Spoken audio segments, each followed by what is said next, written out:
бір жұп ғашықтар болыпты. Жігіт әлсіз жасқанып шақтау болса керек, қашанда қиындыққа жолықса, алдымен қалыңдығын сынап көруге мәжбүрлейтін болса керек. Ал бойжеткен осы үшін назаланатын. Күндердің күнінде теңізге саяхаттай шыққан қос ғашықтың қайығы дауылға жолығып аударылыпты. Әзер дегенде қайықтың сынық ағашын ұстап аман қалған олар амалсыз әлдеқайдан келер көмекті күтумен болыпты. Батыл, қайсар бойжеткен жігітін сынамақ көрмекке сен қорқасың ба деп сұрайды.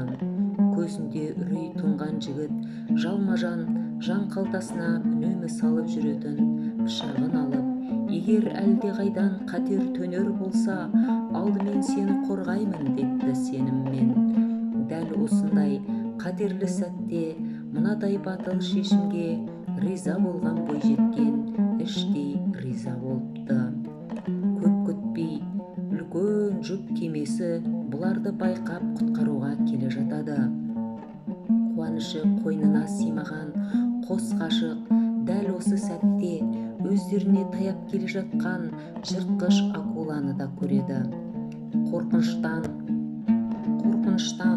қалқыма ағаштан ұстап қалған күйі мелшиіп қалған жігітке бойжеткен тез ана кемеге бар күшімізбен малқиық, мүмкін аман қалармыз, тездет деп айғай салыпты. Бірақ жігіт қызды бар пәрменмен итеріп жіберіп, өзі бөлек жүзіп кетті. Бұған аңырып қалған қыз сол сәтте қатты күйзеледі. Төніп келе жатқан ажалға амалының жоқтығын біліп іштей қайғырады.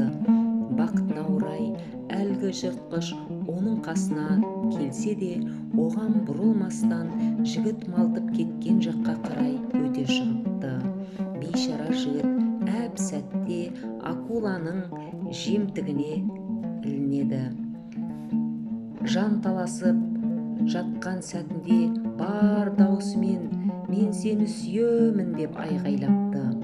Аман қалған бойжеткен есін жиғанда кемешілердің қорқақ жігітіне азап білдіріп жатқанын көреді. Кеме капитаны қыздың жанына келіп, оны жұбата, бикеш, осы өмірде көрген ең жүрек азамат сіздің жігітіңіз. Оның өлімі үшін қайғырмаңыз, сабыр етіңіз дейді.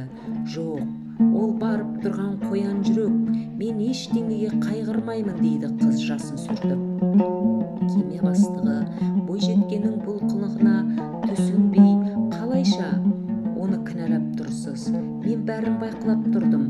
Мен оны сізді кеме жаққа қарай итеріп жіберген соң өз білегін тілгенін көрдім.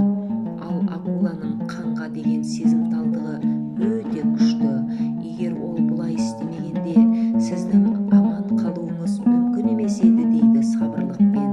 Мейлі қаншама әлжуаз қорқақ болса да, шынайы сүйіспеншілікке толы жүрек өмірдің ең бір қатерлі сәттерінде өз махаббаты үшін